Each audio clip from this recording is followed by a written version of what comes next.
Dada la considerable cantidad de títulos de los que hoy tengo que hablar, no tengo más que decir que muy buenas, estas son las lecturas Fancueva, esto es Comicscene, ¡empezamos!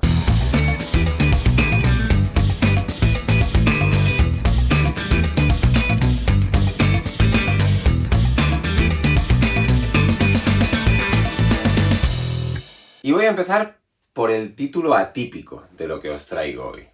¿Por qué atípico? Porque de entre lo que hoy vamos a hablar, se incluye una novela, Frío, de Mariko Tamaki, publicada por Dolmen. ¿Que por qué Frío ha terminado llegando por aquí? Pues porque, no sé, me gusta mucho Mariko Tamaki, me gusta lo que ha hecho antes de recalar en el universo DC, me gusta lo que está haciendo en el universo DC, y la oportunidad de acercarme a otra cosa que no fuera un TVO siempre me llama la atención, sobre todo si viene firmada por una autora normalmente relacionada con el mundo del cómic. Frío gira en torno a dos personajes, Todd y Georgia, con una particularidad. Todd está muerto, es un fantasma, narra la mitad de los capítulos que conforman la novela, y Georgia es una adolescente bastante peculiar que se interesa por el asesinato, porque Todd ha muerto asesinado, supuestamente, y lo que Tamaki teje entre ambos personajes es una novela de poco más de 200 páginas que al menos yo me leí de una sentada, porque desde la primera página atrapa. ¿Es una novela perfecta? No. Dentro de eso que no la haría perfecta y que por tanto son cosas que no me han terminado de convencer, está la peculiar manera de Tamaki de introducir flashbacks a lo largo de la narración sin que haya ningún indicio de que estos flashbacks están teniendo lugar. Y es trabajo del lector el identificarlos y el saber colocarlos dentro de la línea temporal que va desarrollando la escritora. Quitando eso, que me parece la pega de mayor calado que se le podría aducir a Frío, Frío funciona, como ya os digo, muy bien como un tiro. Lees una novela de 200 y pico de páginas de una sentada, no sé, en 3 horas creo que me llevó, una cosa así. Creo que no es una circunstancia muy habitual y que a la par habla bastante bien de la solidez del trabajo de Tamaki. Eso sí, advertencia, si no sois de los que toleran un discurso de marcado carácter LGTBIQA+, no os acerquéis a Frío, porque algo hay de eso, evidentemente. Además que es que Tamaki es una activista acérrima del mundo LGTBI y ha querido en esta, no sé si es su primera novela, reflejar parte de ese activismo. No os voy a decir en qué términos. Frío es una novela con un ritmo endemoniado, con unos personajes muy bien descritos, con una acción que te mantiene en vilo casi hasta el último segundo. Cuando faltaban unas 60 páginas, yo ya entreví hacia dónde se iba a dirigir y cuál era la conclusión de las pesquisas que lleva a cabo Georgia acerca del asesinato de Todd, pero hasta ahí, y eso es un logro, me mantuvo muy en vilo porque no sabía por dónde iban a terminar los tiros de este thriller, y creo que en cuanto a calificación, parece que un 8,5 le va como anillo al dedo. Muy recomendable, de verdad. En cuanto a la edición de Dolmen, bueno, es una novela bien editada. Tampoco hay mucho más que decir. Moviéndonos ya al mundo de la viñeta, voy a empezar por Versus, la edición del 10º aniversario de Versus, porque este cómic que ahora publica Astiberri, firmado por Luis Bustos, se publicó in illo tempore por Entre Comics Comics, una editorial que fue un visto y no visto dentro del panorama nacional, y es muy adecuado este rescate por parte de Astiberri de un libro en un formato bastante curioso, es un TVO cuadrado, de 88 páginas, que se lee en nada, en un suspiro, y que, como todo lo que ha hecho Luis Bustos desde Endurance, desde que se dio a conocer con Endurance, es tremendamente interesante. Es incuestionable, al menos a mis ojos, que la poca extensión que tiene y que en esa poca extensión gran parte del discurso de Bustos se vaya al combate de boxeo, que es núcleo central de la narración te deja con ganas de más. Con ganas de muchísimo más. Me parece, por compararlo con otro título que salió más o menos por la misma época, si no recuerdo mal, publicado por La Cúpula, que se llamaba El Boxeador, que era un título en formato apaisado con dos historias que confluían en el centro, en una única página, y que firmaban Rubén del Rincón y Manuel Carot, o Man, versus está casi a la altura. Más que nada porque es que este del Boxeador era una auténtica pasada. No sé si lo habéis leído, si no lo habéis leído, intentad buscarlo. Me parece que se publicó en 2016, o sea que hace 9 años, más o menos en la misma época que Versus, como decía, y es una maravilla. Al igual que este Versus es una maravilla, en términos de narración visual. La historia, que es real, es una más o menos libre interpretación de bustos del personaje central, un tal Tom King, no el guionista, evidentemente. Y cada vez que la narración se desplaza de ese núcleo central que es el combate de boxeo, uno puede atisbar la inmensa capacidad de Bustos para desarrollar personajes con 4 trazos y hacerlos tremendamente interesantes y cercanos. Versus es un TVO de 9. Y haríais muy bien en haceros con él, sobre todo porque esta edición de Astiberri añade algunas cuantas páginas de extras a las páginas del TVO. Está muy cuidada, como todo producto que viene de la editorial bilbaína. ¿Qué más puedo decir? Me voy ahora con Yermo, con 3 títulos que la editorial nos hacía llegar hace bastante poquito. El primero de ellos, Nobody, temporada 1. Un grueso volumen que contiene los 4 álbumes publicados en Francia, firmados por Christian Demettier, y un thriller, este Nobody, que a mí me ha recordado poderosamente, en muchos términos, al Silencio de los Corderos, de Jonathan Demme. Principalmente porque, y creo que esto es algo que el autor habrá buscado, el corazón de este Nobody reposa en la relación que se establece entre una investigadora y un criminal. Y el largo interrogatorio que vertebra la narración entre uno y otro. Y claro, hay momentos en los que es muy evidente que la película de Demme y el libro de Thomas Harris, evidentemente, están detrás de lo que plantea Demeter. Y lo que plantea, os puedo asegurar que es muy interesante a nivel argumental. Más que nada porque ese criminal al que interroga la investigadora es un policía con un pasado fascinante, y es esa exploración del pasado la que, a través de larguísimos flashbacks, conforma el grueso de la narración. Un pasado trufado de 1000 historias, de 1000 personajes, a cada cual más interesante, que va confluyendo poco a poco a las 5 o 6 primeras páginas del volumen, que el volumen empieza de una forma bastante contundente, presentándote a este personaje, y lo habréis visto o lo estaréis viendo en las páginas que os hemos incluido del TVO, pero hay algo de Nobody que no me ha terminado de convencer: el dibujo. Es que este estilo de dibujo no me gusta. Valoro, en la medida de lo que cabe, que su narración sea fluida, muy clara. No hay ningún momento en el que sientas que te estás perdiendo algo, pero el trazo de Demeter no me convence.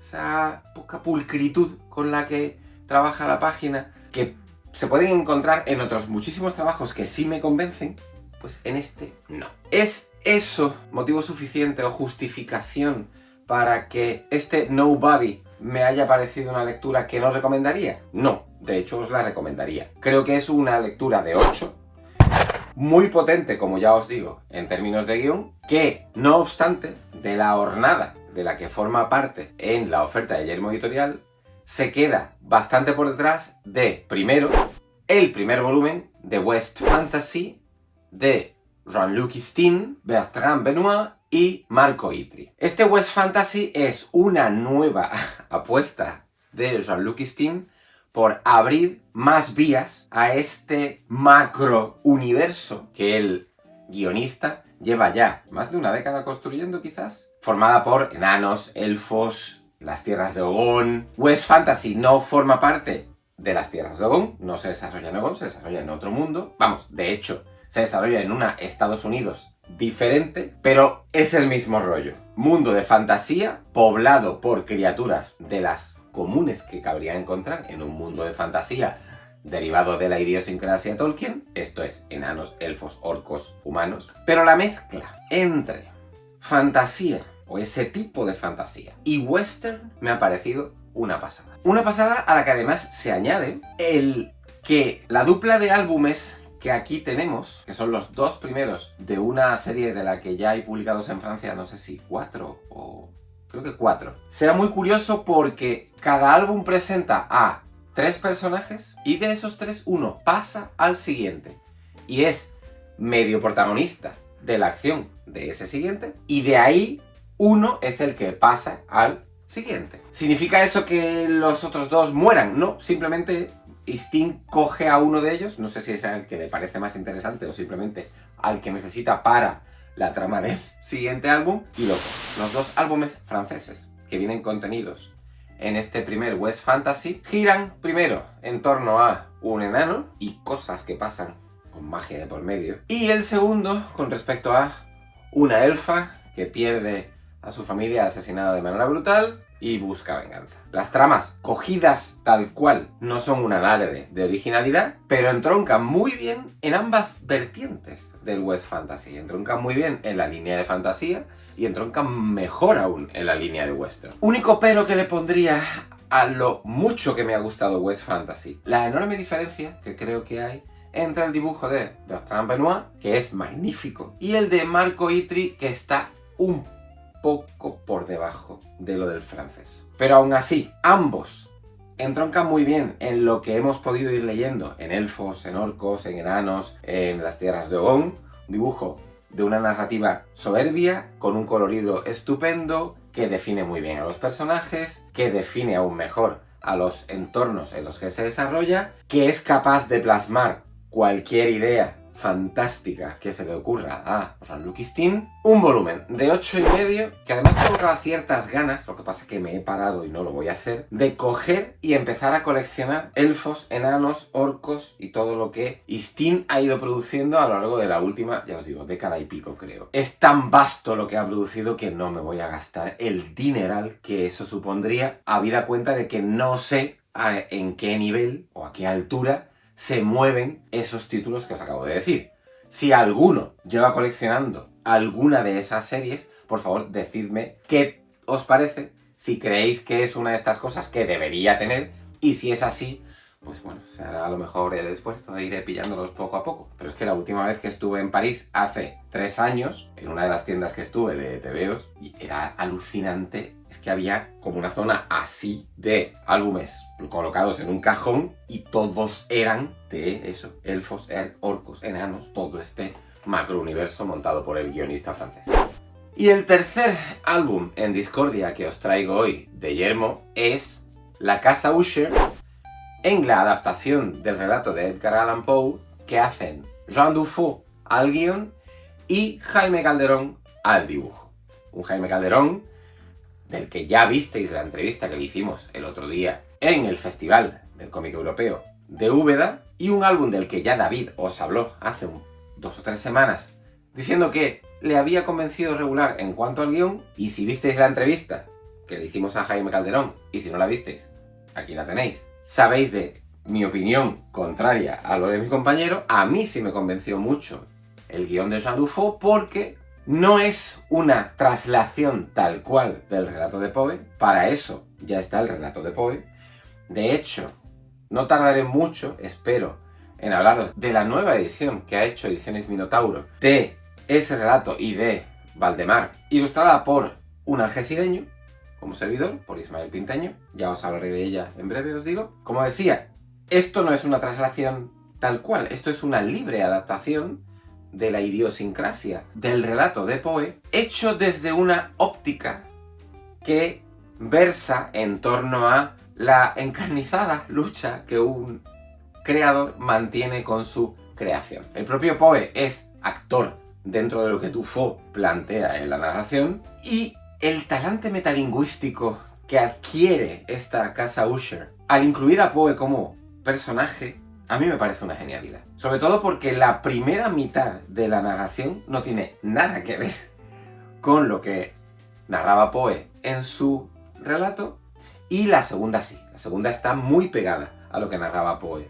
en su relato. Pero os guste o no lo que plantea Dufour, y yo os digo, ya que sí, lo que hace Jaime Calderón aquí es alquimia con las páginas. No me extraña, habida cuenta del recorrido que el español lleva en el mercado franco-belga, habiendo visto tanto Isabel la Reina de Sangre como Valois, como Los Caminos del Señor, pero creo que entre lo último que leí de Valois y la casa Usher, hay un salto considerable. Nos decía el otro día Jaime que había invertido casi 4 años en la elaboración de la casa Usher, considerando que en medio estuvo el último volumen de Valois. Vale, pero aún así, creo que quitando a lo mejor un año, que fue lo que tardó en hacer el último de Valois, nos deja con 3 años para un volumen de 64 páginas que demuestra en cada plancha la titánica tarea que el español ha acometido a la hora de plasmar hasta el último detalle en los escenarios.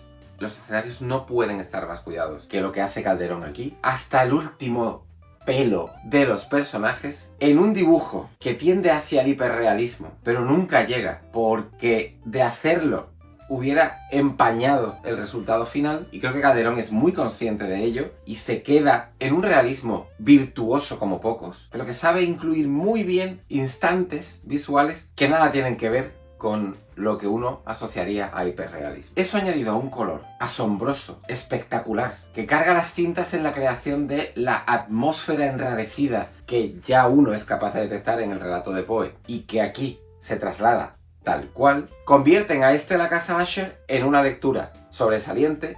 Creo que es un álbum de 9,5 y ya está situado entre mis favoritos del año, y si es de 9,5 y está ya entre mis favoritos del año, esta es una de esas lecturas que cuando llegue diciembre saldrán de nuevo a la luz en el resumen que haré de lo mejor de 2025. ¿Tengo que deciros que os lo compréis? No.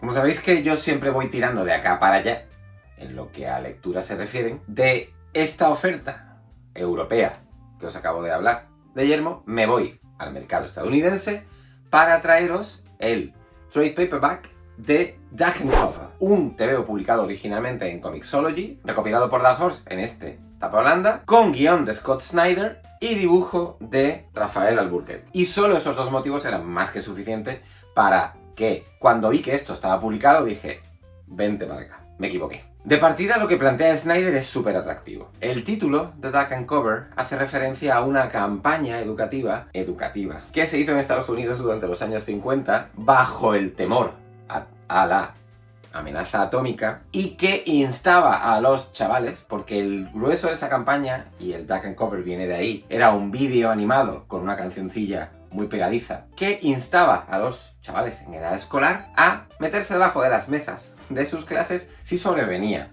un ataque nuclear. Aquello de agachaos y cubriros. Duck and Cover. Una estupidez supina como pocas, pero bueno. ¿Qué hace Snyder? Coge ese ambiente de los años 50 y a lo largo de 4 números, impresos de una personalidad diferente, porque Scott Snyder quiere plantear en cada uno de ellos una aproximación a un género diferente, un género cinematográfico diferente, salido de los drive-ins tan famosos en la América de los años 50. El primer número de Duck and Cover es una historia un poco coming of age, adolescencia, paso a la edad adulta, de repente caen las bombas, y a partir de ahí, cada número de los otros 3 se acerca a un género diferente con la fantasía de fondo.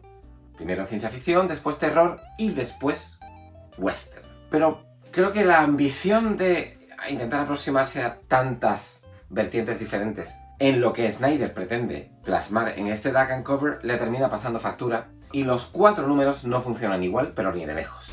Lo que sí funciona igual de los 4 números es el trabajo de Rafael Alburquerque, que es espectacular. Pero bueno, ya lo sabéis, si habéis leído algo del artista, y que os digo yo, si habéis leído Hack, por ejemplo, con Mark Millar, o lo que hizo en American Vampire junto al propio Snyder, ya sabéis de la potencia de este hombre sobre el papel. Poco hay que decir. Aquí se deja la piel en que no solo los personajes, el grupo de 4 o 5 personajes principales, esté muy bien definido, sino en que ese entorno de fantasía mezclada con otros géneros tenga ciertos matices de verismo. Pero es Snyder el que falla. Es que creo como decía, que la ambición le puede y al final no es capaz de dotar de la misma solidez a cada uno de los 4 palos que intenta tocar. La historia arranca muy bien, esa parte de relato coming of age funciona muy bien, pero el de ciencia ficción no tanto, se notan muchísimo los mimbres de los que tira y las referencias a las que mira, y la Guerra de los Mundos es la más evidente, pero no la única. El de terror hay que creerse que es de terror, porque la verdad es que sigue siendo más o menos la ciencia ficción del segundo número, y el western no hay quien se lo crea. No es algo que uno detecte de pleno más allá de un par de referencias visuales incluidas por Albuquerque que ya parten de la portada, que parece la típica portada de duelo al amanecer en una calle de un polvoriento pueblo de mala muerte del oeste estadounidense.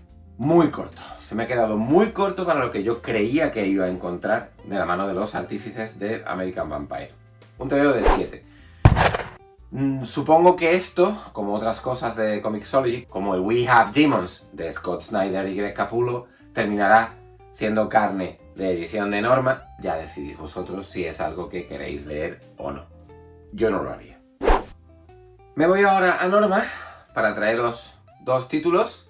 El primero de ellos, La niña y el cartero, de Bertrand Gallic y Roger Vidal. Uno de estos títulos de los que haríais bien en huir como de la peste. Y no porque el trabajo de Roger Vidal sea nefasto. Antes bien, lo que hace el artista español es bastante bueno y nos sitúa muy bien en la ambientación de este relato de principios del siglo XX, en el que, después del terremoto que asoló San Francisco, una pequeña que ha perdido a su madre es enviada por correo por su padre a una familia lejana que está en la otra punta del país. Y ese envío corre a cargo de un nativo americano que la llevará a caballo en tren y en todo medio de transporte disponible para cumplir con su trabajo. No sé si la historia es real o no. Tiene visos de que así sea. Pero me voy a plantear que no lo sea. Ya lo de que alguien mande por correo a una niña porque el sistema postal estadounidense lo admita por las dimensiones que tiene la niña, me parece demencial. Pero es que el transcurso de lo que Bertrand Gallic plantea aquí no tiene ni pies ni cabeza. Está preso de un ritmo lamentable, avanza a trompicones, en ningún momento trabaja ni a uno ni a otro personaje central para generar una mínima empatía, ya sea con la chavala, ya sea con el nativo americano.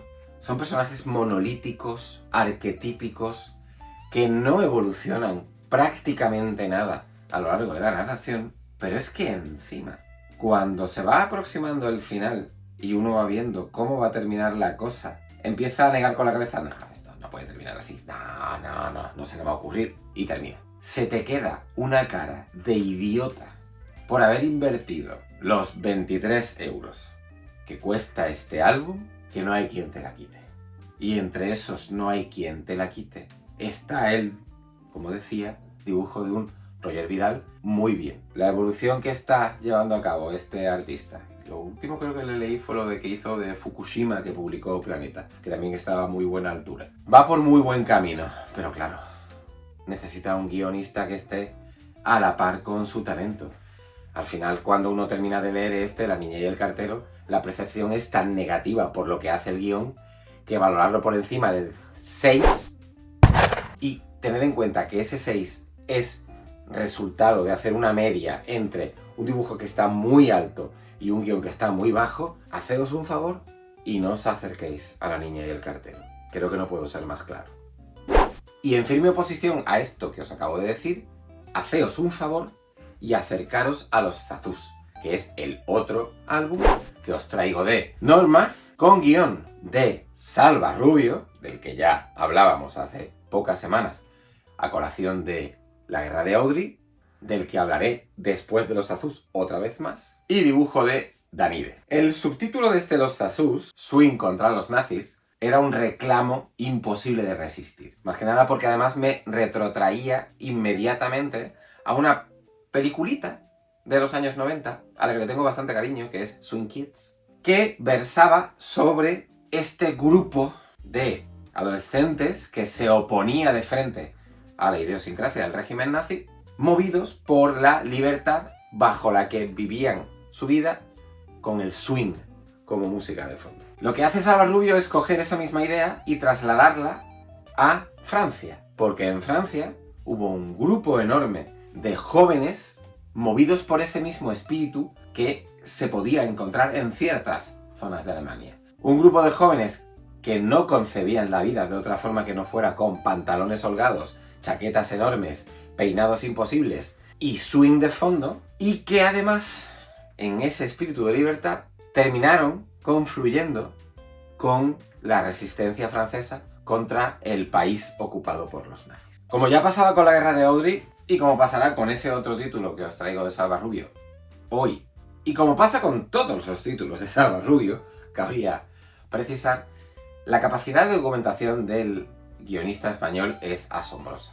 Y es asombrosa mientras uno va leyendo la historia y cuando la ha terminado y se encuentra de nuevo con páginas y más páginas de justificación histórica de todo lo que acabamos de leer, escrita, por supuesto, por el propio guionista, en la que apunta a las libertades que se ha tomado a la hora de aproximarse a la historia y en aquello que es verdad documentada. En lo que a Rubio respecta, Los Zazus vuelve a ser una maravilla de principio a fin, con unos personajes tremendamente cercanos que generan una empatía inmediata, sobre todo, diría que 4 de ellos, que es más o menos en torno a los que gira la narración. Hay muchos más en torno a los que gira la narración, pero 4 de ellos, y de esos 4, sobre todo 2, son los que atrapan al lector inmediatamente.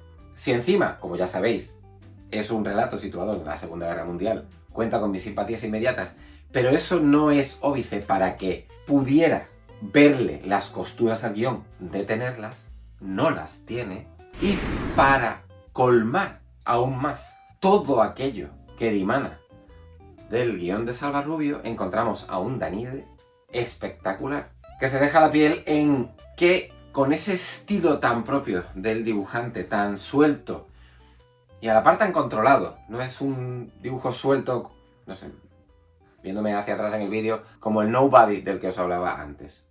Bueno, esto es otra personalidad, muy caricaturesca, pero que dentro de esa aproximación cartoon que Danide tiene a los personajes, entronca fantásticamente bien con la idiosincrasia de lo que plantea Rubio.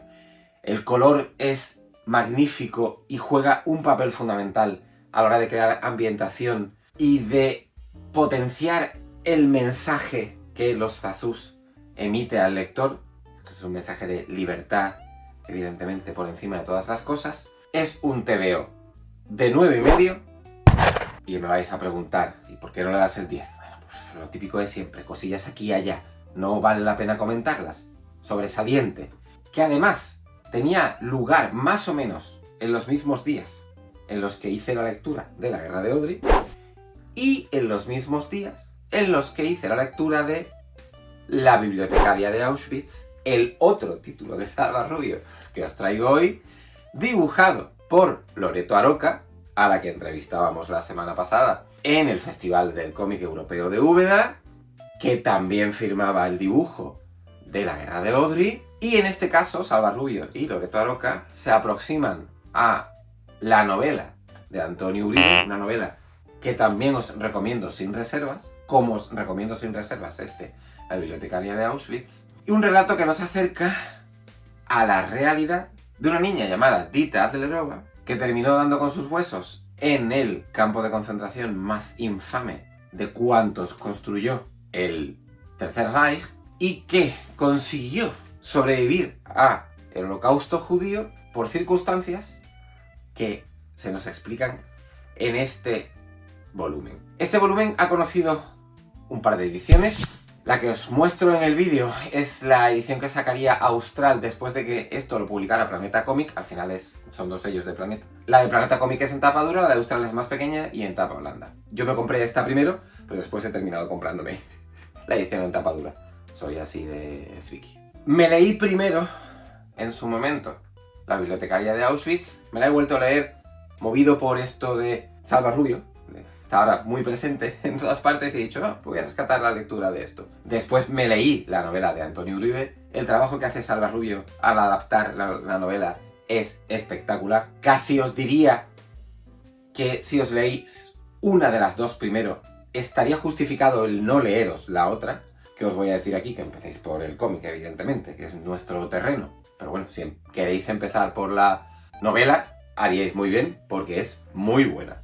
Lo que me gusta mucho, tanto de novela como de adaptación de Rubio, es el tratamiento que se da al personaje de Edita, haciendo que sea imposible que no caigamos enamorados de ella. Pero sobre todo, y esto es algo que comentaba con Loreto Aroca el otro día, la sutileza con la que se trata el entorno de la Segunda Guerra Mundial y sobre todo la crudeza de cuánto acaece en el campo de concentración de Auschwitz. Porque hubiera sido muy fácil que esto no fuera así. Pero tanto novela como TVO dan 4 pasos hacia detrás para que, si esto termina cayendo en manos de un adolescente o de un niño, y no es descabellado, esta adaptación a cómic, por el lenguaje visual que utiliza Loreto Aroca, por su forma de dibujar tan acartonada, que no acartonada, acartoonada, tan de dibujo animado, es un vehículo perfecto para aproximar esta historia a los más pequeños y empezar a construirles la cabeza en torno a tan dramático y fundamental episodio en la historia de la humanidad. Convierten a la bibliotecaria de Auschwitz en eso, en un vehículo cargado de sutileza. No vais a encontrar aquí nada que ataque a vuestra sensibilidad. También es verdad que habría que medir en qué grado está vuestra sensibilidad, pero sabiendo que la mía suele estar bastante baja en lo que a tolerancia se refiere con respecto a un niño inserto en el mal que habitaba en Auschwitz, no os vais a encontrar eso. No es un TVO que mueva, ni un relato que mueva a la lágrima fácil. Si la lágrima se encuentra, y se encuentra, es por otros motivos. Me parece una adaptación fantástica, ya lo he dicho, con un dibujo espléndido que mejorará en el transcurso del tiempo que pasa entre este y la guerra de Audrey. Un TVO de 9 que, como ya os he dicho, haríais muy bien en leer si queréis tener en la cabeza más y más historias de las infinitas que se dieron durante aquellos 6 años que a punto estuvieron de cambiar, y no de la manera en que sí lo hicieron, el curso de la humanidad. Y voy a terminar de nuevo como empezaba. Empezaba con Dolmen y termino con Dolmen. ¿Con qué? Con Buena Gente. El último trabajo de Isaac Sánchez, anteriormente conocido como Loulogio. Este es el 6º trabajo que le publica Dolmen tras Taxus, El Don, la reedición del 15 aniversario del Regreso del Hombre Pez, Baños de Pleamar, el de la Batamanta. Espectacular lo que hace aquí Isaac Sánchez. Llega a la altura de ese Baños de Pleamar que hasta ahora se había ya configurado como lo mejor del artista. Pues ahí anda. ¿Qué le ha faltado para llegar a la altura de Baños de Pleamar? Pues que esto es una historia ficticia y Baños de Pleamar, al mirar a su historia personal, tiraba de muchas emociones que aquí no podemos encontrar. Y ese matiz es el matiz diferenciador entre el 10 que considero que cabría asignarle a Baños de Pleamar, una nota que en su momento no le di porque cuando Baños de Pleamar fue publicada, yo escribía en Fancueva y yo nunca daba notas en Fancueva, y el 9,5 que le doy a Buena Gente, afirmando, como ya lo hacía con respecto a la Casa Usher, y como tendría que haberlo hecho con respecto a Los Azus, porque es una de las mejores lecturas que he hecho en lo que llevamos de año, esto es una de las mejores lecturas que os vais a echar a la cara en 2025, que no os quepa duda. Y antes de entrar a hablar de aquello que Isaac Sánchez desarrolla en Buena Gente, me tengo que parar sí o sí en la edición de Dolmen. ¡Vaya tela! Tapa dura. Pero es que el papel mate de un gramaje espectacular. Aquí han echado el resto de los chicos de Dolmen. Reproduce el dibujo y sobre todo unas acuarelas de Isaac Sánchez que si ya antes habían llegado a un nivel divino, lo que aquí alcanzan no tiene ni nombre. Encuentran en ese papel, además casi acuarelable, un resultado que no os podéis hacer una idea, tanto que además cuesta incluso un poco pasar las páginas por el tremendo gramaje que estas tienen. Impresionante lo de la edición de Dolmen. Una edición de 10. En serio. En cuanto a ediciones, me parece que es la mejor que me he echado a la cara en lo que llevamos de 2025. ¿Qué hace aquí Isaac Sánchez?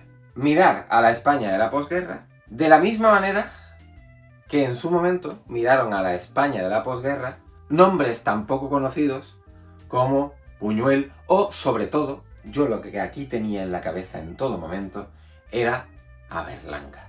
Y no un Berlanga cualquiera, sino al Berlanga del Verdugo y de Plácido. Entre ambos mundos, de la forma en que el cineasta miraba a la España de la posguerra, es donde se sitúa esta buena gente. Y si habéis visto una u otra, o las dos, si no lo habéis hecho, hacedlo, porque estamos hablando de dos de los cúlmenes cinematográficos de la historia del cine en España, sabéis que la crueldad nada soterrada, cargada de una enorme personalidad de ironía y sarcasmo que tenía el Verdugo, y esa comedia que era Plácido, que analizaba un sesgo de la España de la posguerra de una manera tan lúcida, elocuente, mordaz y cruel que solo el cineasta español era capaz de hacer, coged eso, trasladarlo aquí, añadirle una carga de misantropía considerable y tendréis lo que Isaac Sánchez plantea en Buena Gente. La premisa de partida de Buena Gente nos traslada a un pueblecito imaginario de la España profunda, un pueblecito que siempre ha tenido como referente a un cacique de estos de la España de entonces, un tío muy adinerado que no daba ni un duro a nadie, un tío gilito de la vida, que muere y su última voluntad es plantear una especie de concurso para convertir a su pueblo en un mejor pueblo, haciendo que en un plazo de tiempo sus habitantes tengan que demostrar que son mejores personas para poder llevarse la herencia, la inmensa herencia que ha dejado atrás. Como podréis imaginar, el resultado de ese concurso no es lo que cabría esperar. Y aunque las intenciones iniciales de los habitantes del pueblo es ser mejores, al final, en cuanto se hace así sobre la superficie de cualquiera de los personajes que aquí nos presenta Isaac Sánchez, lo que encontramos es avaricia, discordia, maldad, mezquindad, cualquier cualidad negativa atribuible a lo peor de nuestra especie. A eso que, de nuevo, cabía encontrar en algunos, que no todos, de los personajes, ya del Verdugo, ya de Plácido. Oculto, como, y perdón por la insistencia, como ya hacía Berlanga, bajo una película de espléndida mordacidad, con un sentido del humor muy peculiar, el que gasta aquí Isaac Sánchez, que no tiene arredro alguno en irse a connotaciones de lo más burro. Y no voy a precisar nada porque me parece que los matices truculentos en los que termina incurriendo Buena Gente son de estos que os tienen que pillar por sorpresa. Ya sabéis que los vais a encontrar, pero no sabéis cuándo. Y si el guión de lo que hace Sánchez aquí me parece una maravilla, el dibujo está incluso por encima de esto. Si bien cabría afirmar que el Sánchez guionista ha ido adquiriendo cada vez más herramientas, normal, y ha ido alcanzando cada vez más altura en lo que plantea, normal, cuanto más trabaja uno en algo, mejores resultados debería obtener, el dibujo siempre ha rayado a una altura que aquí se mueve un escaloncito más por encima de cualquiera de las otras cosas que le hemos visto en los últimos años desde que apareció Taxus. No voy a tener en cuenta El regreso del hombre pez porque es un trabajo bastante bisoño, porque Taxus, El Don, Baños de pleamar, el de la batamanta, Buena Gente. No sé si se ha notado que he ido haciendo escalones de diferente altura. Espectacular, en serio, lo he dicho al principio. Lo del trabajo de las acuarelas de Isaac Sánchez es que no tiene nombre. Pero la configuración y el diseño de sus personajes, súper variados, y lo mucho que cuida la ambientación de escenarios, es que configuran un TVO, que es lo mejor que me leí en abril, que estará sin duda entre lo mejor que nos dará este 2025, y que se queda solo un poquito por debajo de Baños de pleamar. ¿Y vosotros? Revisando la biografía de Isaac Sánchez, ¿con cuál os quedaríais? ¿Es Baños de Pleamar vuestro favorito? ¿Es este Buena Gente, si ya lo habéis leído? No sé, ¿es Taxus? Porque os voló la cabeza la mezcla entre thriller y fantasía que hacía ahí Sánchez. ¿O es El Don? Por aquello de cómo interpretaba el mundo de los superhéroes en ese álbum. Y tirando un poquito más para atrás, ¿habéis leído ya La Casa Usher? La adaptación de Dufo y de Jaime Calderón. ¿Os parece igual que a mí lo mejor que ha hecho el dibujante? ¿O tenéis en más estima, no sé, Valois, por ejemplo? Comentarios y abrimos debate. Nos vemos en el próximo. Hasta entonces, sed muy felices, leed muchos tebeos, paz.